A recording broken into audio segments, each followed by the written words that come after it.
Bernard, vous revenez de Vinexpo Hong Kong. Quel est votre sentiment au retour de ce voyage? Oui, j'ai peut-être envie de parler de l'Asie de façon générale, parce que je crois que les Français se posent pas mal de questions sur la consommation asiatique, sur la Chine, sur l'évolution de ces pays qui sont en pleine croissance, alors qu'en France, de façon générale en Europe, on y va doucement, on va dire. Hein, quand on regarde les nouvelles, qu'on rentre d'Asie dans ces pays très dynamiques et qu'on rentre en France, on se dit ouf, ça y est, on est de retour en France. Donc l'Asie va bien. L'Asie va bien, il y a une très belle croissance en Chine, il y a de plus en plus de gens qui ont de l'argent, et c'est vrai que les grands vins de Bordeaux, c'est peut-être pas le droit de dire, mais ils sont quand même beaucoup achetés par les gens qui ont beaucoup d'argent. Alors, il ne faut pas non plus trop généraliser, parce que tout le monde n'achète pas des Lafite, des Margaux et Yquem tous les matins, et tout le monde ne boit pas ces vins tous les matins. Et nous, au domaine de chevalier, on est plutôt dans le haut de gamme, mais on vend aussi nos esprits de chevalier, nos solitudes, et on voit ces marchés en train de s'ouvrir. Je me rappelle de Pékin, j'ai dû y aller la première fois à la fin des années 80, donc il y a une vingtaine d'années. Il est tout à fait impossible de reconnaître Pékin aujourd'hui, mais pas seulement la ville, c'est aussi les gens qui y vivent, c'est aussi leurs habitudes alimentaires. Je me rappelle en 88 ou 89, il y a eu l'ouverture du premier McDonald's à Pékin. Bon, aujourd'hui, il y en a des centaines. Et alors, bien sûr qu'il y a des restaurants français, bien sûr que... Mais l'évolution de ce pays a été considérable dans les 20 dernières années. Peut-être que, justement, ils ont été un peu frustrés pendant de trop longues décennies et qui sont en train de rattraper le temps perdu. Et puis, en même temps, avec des coûts de production tels qu'on les voit là-bas, pour 200 euros aujourd'hui, on n'a pas un cadre, mais on a un salarié de bon niveau. C'est absolument invraisemblable. Donc on voit beaucoup de choses évoluer très vite dans ce pays. Alors nos vins évoluent aussi. Il y a de plus en plus de gens qui ont beaucoup d'argent. Alors il y a de plus en plus de gens qui achètent des Margaux, des Lafite, des Latour, des Yquem. Mais il y a aussi des gens qui arrivent aujourd'hui sur les grands vins de Bordeaux, sans parler des premiers. Et le marché de chevalier est en train d'évoluer assez fortement. Alors il faut garder raison, parce que c'est pas en Chine aujourd'hui qu'on fait des milliers de caisses, mais on sent que ce marché est en pleine expansion et qu'une ville comme Shanghai, allez, on va dire peut-être acheter 150 caisses de chevalier l'année dernière et va peut-être passer à 300 cette année. Alors 300, c'est beaucoup moins que l'Angleterre qui achète certainement 2000 caisses par an, mais avec une croissance à 2 chiffres comme ça et quasiment en doublement d'une année sur l'autre, on se dit qu'il faut y être parce que d'ici 5 ans, ça peut faire des volumes assez considérables. Donc, en même temps, ces Chinois, ils n'ont pas la même éducation que nous sur les vins. Ils n'ont pas le même recul. Ils n'ont peut-être pas la même histoire. Et peut-être qu'ils sont peut-être plus prêts à... Le Français à qui on explique qu'un vin a doublé de prix depuis 10 ans, bon, il se dit, tiens, j'en ai dans ma cave, je suis peut-être moins pressé d'en racheter. Le Chinois, il n'a pas cette histoire-là. Donc le Chinois, il est prêt à suivre très rapidement. Et finalement, ce sont des gens un peu comme le Japon.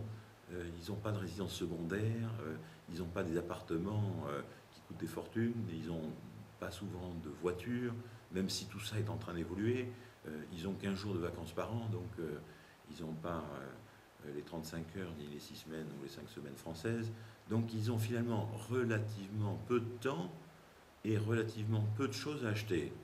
Ils dépensent peu d'argent dans leur appartement ou dans leurs vacances. Donc ils vont assez rapidement sur des produits de luxe parce qu'ils aiment bien, ils sont très nombreux. Alors il faut se démarquer de son proche, de son voisin, de son collaborateur.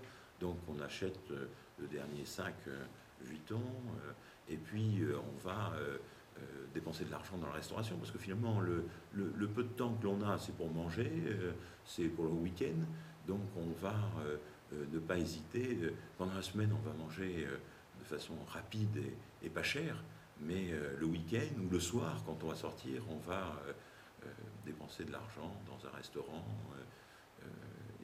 et dans une bouteille de vin. Donc nos produits sont complètement dans leur civilisation, dans leur nouvelle civilisation. Et Bordeaux, en plus, a cette histoire, Bordeaux a cette culture. Donc, de boire une bouteille de Bordeaux, on a commencé par les très grands il y a quelques années, mais aujourd'hui, on boit de plus en plus de Bordeaux. C'est aussi une façon d'affirmer son caractère, d'affirmer son éducation par rapport aux autres. Le vin fait partie de cet élément de culture. Donc, finalement, Bordeaux est bien positionné aujourd'hui par rapport à ce Chinois qui est en train de s'ouvrir. Voilà, et c'est ce qui explique cette réussite. Mais j'ai envie de dire que le Japon a été comme ça il y a une vingtaine d'années, et que le Japon, d'un marché émergent il y a 20 ans, est devenu un marché assez traditionnel aujourd'hui. Et en étant passé d'un marché émergent à traditionnel, le Japon, aujourd'hui, ne consomme pas seulement les très grands crus, il consomme également des crus, j'ai envie de dire qu'un domaine de la solitude a parfaitement sa place aujourd'hui au Japon, alors qu'il y a 20 ans, on n'aurait pas imaginé. Et donc, aujourd'hui, on voit des vins chiliens, on voit des vins espagnols, on voit que ce marché est devenu mature. Quand un marché dans le monde s'est ouvert au vin de façon générale, ça veut dire qu'il est devenu mature. Et le Japon est vraiment devenu un marché mature. La Chine est un marché plutôt nouveau, et puis dans 5 à 10 ans, il va se développer. Mais on peut parler de la Corée qui est un marché dont on parlait très peu il y a quelques années, et qui est un marché extrêmement fort pour les vins de Bordeaux, avec des croissances. L'année dernière, la croissance de vente des vins de Bordeaux a été de 60%. Il y a peu de pays dans le monde qui sont comme ça. On peut parler de Taïwan, on peut parler... aujourd'hui, on commence à parler du Vietnam. Et puis, il y a quelques années, on parlait beaucoup de la Thaïlande. Donc, il y a plein de choses à faire. J'arrive de Jakarta, j'étais à Jakarta au mois de juin. Et Jakarta, on parle de l'Indonésie. Et Indonésie, il y a Bali. Bali, avec tous ses hôtels, tous ses touristes, français, mais étrangers aussi, et qui consomment du vin. Donc, ces pays sont en plein développement. C'est bouillonnant. Ces villes sont tout à fait étonnantes, avec certainement les revers de la médaille, hein, qu'on ne voit pas toujours. Mais en tout cas, quand on va, nous, dans ces grandes villes, on est admirablement bien reçus. La dernière dégustation à Hong Kong, organisée par Watson, qui est un gros distributeur de vin sur Hong Kong. La dégustation commençait à 18h. À 17h30, il y avait plus de 200 personnes qui étaient devant la porte qui attendaient. Si on organise une dégustation à Paris à 18h, on va voir les premiers arriver à 18h15 et les gens arriver tout doucement, quoi. Là, il y a une espèce de dynamique forte, et on sent bien que... Et puis, ils rentrent dans la salle, ils vont se jeter sur vous pour déguster, bien sûr, mais vous posez des questions intelligentes, et vous prendre des photos sur les étiquettes, sur vous, sur la bouteille, parce que ça va être un souvenir formidable pour eux. Donc il y a une